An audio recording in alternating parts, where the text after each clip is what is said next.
en ma qualité du premier secrétaire de la section Paris-Île-de-France, appartenant à la coordination Europe-Amérique de l'Union panafricaine pour la démocratie sociale, je voudrais dire mes remerciements au gouvernement français, au ministre des Affaires étrangères, Jean-Marc Ayrault, pour lequel j'ai beaucoup d'admiration, au Premier ministre français, Manuel Valls, que j'admire aussi, et surtout, au président français, François Hollande, à qui je dis merci pour avoir été sensible à la souffrance des Congolais en général et des populations du département du Poul.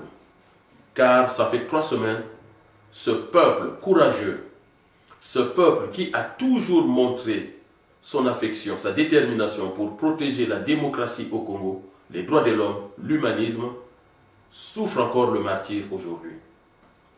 Le président François Hollande et tout le gouvernement français viennent de rappeler aux Congolais qu'au regard des éléments en leur possession et vu la façon dont les élections ont été organisées au Congo, surtout le fait que Sassou Nguesso, pendant ces élections, a verrouillé, isolé complètement le Congo en coupant toute communication, aussi bien pendant les opérations de vote que pendant le dépouillage.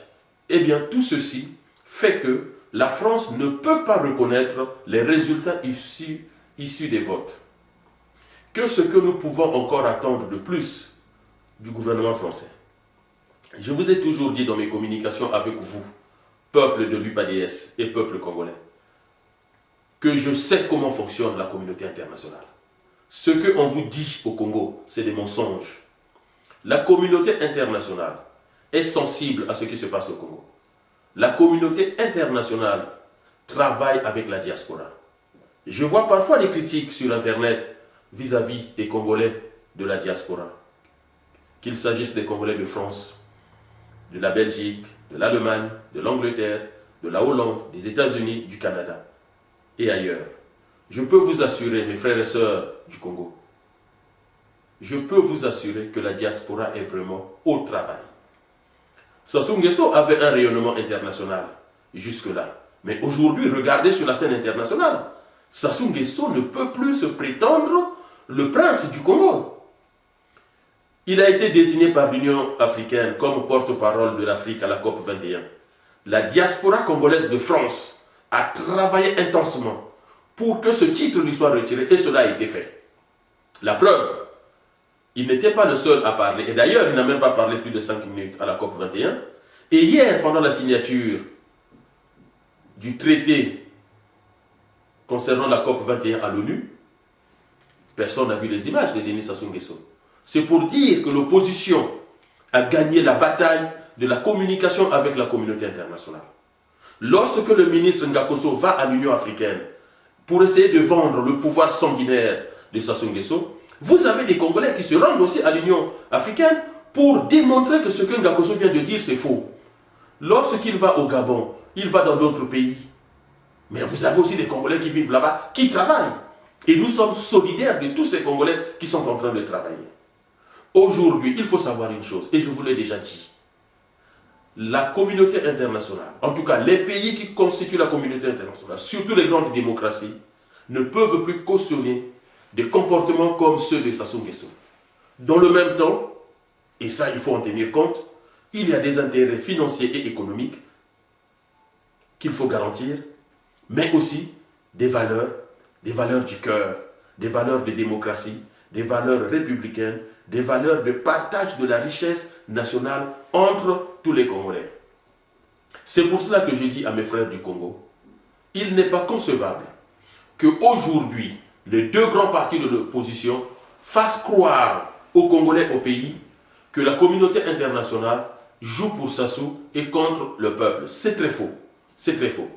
La communauté internationale est plutôt sensible aujourd'hui aux valeurs de la démocratie et ne supporte plus les dictatures. Le seul problème que nous avons au Congo en particulier et en Afrique centrale en général, c'est le pétrole et vous le savez bien. Aujourd'hui, la géostratégie montre que le monde arabe est en ébullition. La Syrie, la Libye, l'Irak, ce ne sont plus de pays qui peuvent garantir aux Européens l'approvisionnement en matières premières pétrolières. L'Afrique centrale étant une grande partie de production de ces pays, Ils veulent que dans ces pays puissent exister des régimes plutôt stables, garantissant à ces pays, en tout cas, l'approvisionnement en matières premières pétrolières et gazières. Mais cet approvisionnement, même l'opposition peut le garantir. J'ai déjà écrit des articles sur le New Deal que nous pouvons proposer aujourd'hui à la France, à Total, à Eni, à la communauté internationale, de sorte que même si Sassou Nguesso part demain, le Congo restera un pays de paix, un pays d'accueil pour ceux qui veulent venir vivre au Congo, et un pays qui est toujours prêt à travailler en partenariat avec ces acteurs financiers ou ces acteurs économiques qu'on retrouve sur le marché international. Donc, ne pensez pas que Sassou Nguesso est incontournable. Il l'est. Il l'est. Et s'il est en train aujourd'hui de tuer dans le pool, c'est parce qu'il est aux abois. Parce qu'un président de la République qui se dit serein ne se comporte pas de cette façon. S'il se comporte de cette façon, c'est parce qu'il sait que la seule chose qu'il peut faire, c'est carrément phagocyter les Congolais à l'intérieur, puisqu'il sait que sur le plan international, il ne peut plus rien faire. Il a déjà perdu ce combat. Aujourd'hui encore, il y a une grande manifestation à la place de Châtelet à 14 h. J'en appelle à tous nos militants de l'Union panafricaine pour la démocratie sociale.